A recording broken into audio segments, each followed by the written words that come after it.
హరిత సత్తెనపల్లి కార్యక్రమం ఉద్యమంలా సాగుతోంది. నియోజకవర్గంలో 2 లక్షల మొక్కలు నాటే కార్యక్రమానికి సభాపతి కోడెల, మంత్రి ప్రత్తిపాటి శ్రీకారం చుట్టనున్నారు. వివరాలను మా ప్రతినిధి సూర్యారావు అందిస్తారు.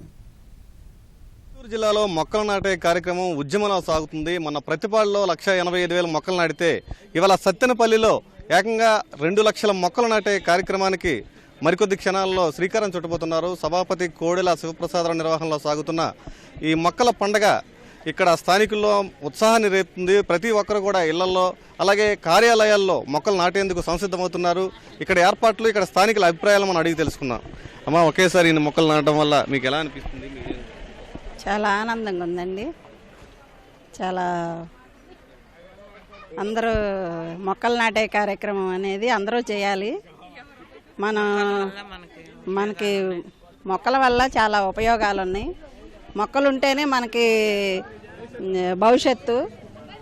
మనకి వర్షాలు రావాలన్నా, మనం ఎప్పుడు పంటలు పండాలన్నా, నెలకోసారి వర్షాలు పడాలన్నా మనకి మొక్కల వల్లే. ఈ గాలి, నీరు, చెట్లు అన్నీ మనకి ఉపయోగాలు. అవి ఉంటేనే మనం రక్షింపబడతాం. సార్ చెప్పండి, ఇప్పుడు మీరు ఈ మొక్కలు 2 లక్షల మొక్కల కార్యక్రమంలో మీరు కూడా భాగస్వాములు అవుతున్నారు. మీకు ఎలా ఉంది? ఇప్పుడు మీరు ఎలా పార్టిసిపేట్ చేస్తారు? ఇప్పుడు చాలా ఆనందంగా ఉందండి. మేము లయన్స్ క్లబ్ సత్తెనపల్లి టౌన్ వారిని కూడా మేము పార్టిసిపేషన్ చేస్తున్నాము. మరి కోడెల శివప్రసాద్ ఆధ్వర్యంలో ఈ రోజున దాదాపు 2 లక్షల మొక్కలు ఒకే టైంలో నాటేయడానికి ప్రయత్నం చేస్తూ ఉన్నాము. చాలా ఆనందంగా ఉంది. ఒకటి ఏమిటంటే, మొక్క లేనిదే మనిషి లేడు, కానీ మనిషి లేకపోయినా మొక్క జీవిస్తుంది. ఈ సత్యాన్ని ప్రతి ఒక్కరు కూడా గమనించాలని చెప్పని కోరుతూ ఉన్నాము. మొక్కలు పెంచడం వల్ల పర్యావరణం పరిరక్షించడానికి అవకాశం ఉంది. కాబట్టి ప్రతి ఇంటి ముందు కూడా మొక్కలు నాటాలని చెప్పని ఈ ప్రచారం ఉధృతంగా చేస్తూ ఉన్నాం. Thank you. ఈ మొక్కల పెంపకానికి మీరు ఎలాంటి చర్యలు తీసుకుంటారు? ఎలాంటి ఈ కార్యక్రమంలో ఎలాంటి భాగస్వామ్యం? డాక్టర్ గారి ఆధ్వర్యంలో ఈ రోజున 2 లక్షల మొక్కలు నియోజకవర్గం వైడ్గా నాటాలనే ఉద్దేశంతో సత్తెనపల్లిలో రఘురామనగర్లో 11వ వార్డులో ఈ కార్యక్రమం చేపట్టడం జరిగింది. దీంట్లో ప్రతి ఒక్క ఇంటికి ముందు కూడా ఒక మొక్క నాటాలని చెప్పేసి, ఆ మొక్క కూడా ఏంటంటే సొంత బిడ్డలాగా మనం పెంచి పోషించుకోవాల్సిన బాధ్యత మన మీద ఉందని చెప్పేసి, ఇది పర్యావరణానికి కూడా ఇప్పుడు ఇటు పర్యావరణ సమతుల్యం వలన సరైన టైంలో వర్షాలు పడక రైతులు అన్ని రకాలుగా ఇబ్బంది పడుతున్నాం. ఇప్పుడు జూలై నెలలో కూడా ఎండలు వస్తున్నాయంటే కారణం పర్యావరణం అసమతుల్యంగా ఉన్నబట్టే. కాబట్టి దాన్ని మనం కాపాడుకోవాలంటే ప్రతి ఒక్కరు కూడా మొక్క నాటాలి. మొక్క కూడా నాటడం వరకే కాకుండా పెంచి పోషించుకోవాల్సిన బాధ్యత కూడా మన మీద ఉందని చెప్పేసి గట్టిగా చెప్తున్నాను. అయితే దీనికి మనం ఉద్యమంగా చేపట్టి ప్రతి ఒక్కళ్ళు కూడా బాధ్యతగా వహించేసి ప్రతి ఇంటి ముందు కూడా ఒక మొక్క నాటుకోవాలి.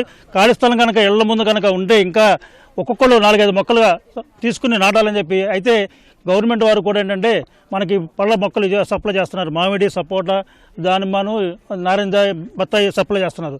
అవి ఎందుకంటే మామూలుగా మొక్కలైతే ఉపయోగపడవని చెప్పి పళ్ళ మొక్కలైతే కొద్దిగా మనుషులు ప్రతి వాళ్ళు కూడా ఇంట్రెస్ట్ చూపిస్తారు. కాబట్టి ప్రతి ఒక్కళ్ళు కూడా పళ్ళ మొక్కలను తీసుకుని ఇంట్లో నాటుకుని దాన్ని పెంచి పోషించుకోవాలని చెప్పేసి, దానివల్ల ఏంటంటే పర్యావరణ సమతుల్యానికి తమంతో బాధ్యతగా కూడా ప్రతి పౌరుడిగా నిర్వర్తించుకోవాలని చెప్పేసి నేను అభిప్రాయం వ్యక్తపరుస్తున్నాను. ఇప్పుడు మనతో పాటు ఈ కార్యక్రమంలో విద్యార్థులు కూడా పాల్గొంటున్నారు.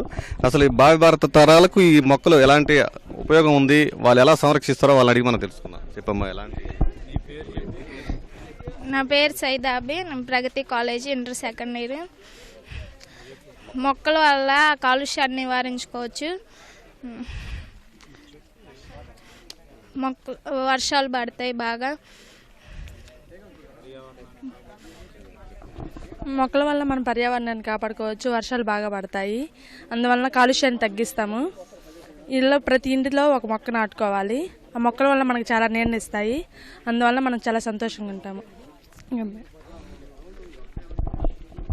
ఇలా ప్రతి ఒక్కరు, విద్యార్థులు, మహిళలు, తర్వాత ఉద్యోగులు, మిగతా అన్ని రంగాలకు చెందిన వారు దీని ఒక సామాజిక బాధ్యతగా భావిస్తున్నారు. మొక్కలు నాటడం మాత్రమే కాదు, సంరక్షిస్తామని, స్వచ్ఛ సత్తెనపల్లిని హరిత సత్తెనపల్లిగా మార్చేందుకు తమ వంతు కృషి చేస్తామని చెప్తున్నారు. సత్తెనపల్లి నుంచి కెమెరామెన్ అలీతో సూర్యారావు, ఈటీవీ న్యూస్, గుంటూరు.